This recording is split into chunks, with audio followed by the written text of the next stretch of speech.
পুরাতন মালদার শাহাপুরের একটি হোটেলে সাংবাদিক সম্মেলন করল মালদা জেলা তৃণমূল নেতৃত্ব।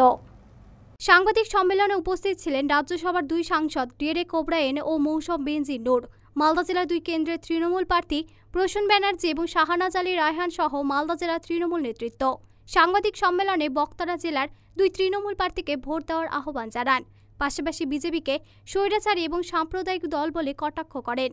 কংগ্রেস এবং বামফ্রন্টের জোটকে কটাক্ষ করে বলেন তাদের ভোট পাওয়ার কোনো অধিকার নেই। আপনাদের দুয়ায় আশীর্বাদে ওনারা জিতলে ওনারাও পার্লামেন্টে বিশেষ করে লোকসভায় মালদার কথা তোলার সুযোগ পাবেন।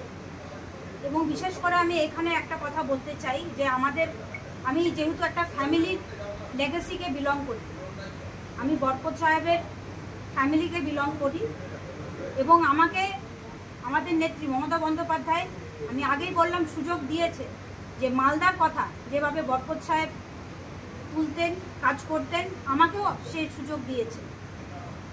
কিন্তু আজকে আমাদের কংগ্রেসের যিনি প্রার্থী আছেন দক্ষিণ মালদা, বিশেষ করে আমি বলবো ঈশা খান চৌধুরী, উনিও বরকত সাহেবেরই কথা বলছেন, কিন্তু আজকে ওনার বিধানসভায় কি পারফরমেন্স ছিল ওটা দেখারও বিষয় আছে।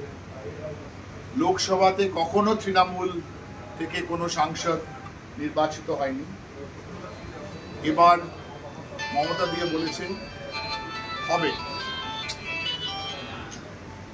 পরিষ্কার করে বলতে চাই যে ইন্ডিয়া জোট যেটা মমতা ব্যানার্জি তৈরি করেছে আরো পার্টির সাথে, কিন্তু বাংলায় মালদায় ইন্ডিয়া জোট মানে জোড়া ফুল।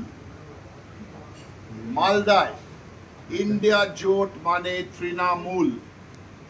মালদায় ইন্ডিয়া জোট মানে 3 number button for Shahnawaz, 3 number button for Prasun. Malda today.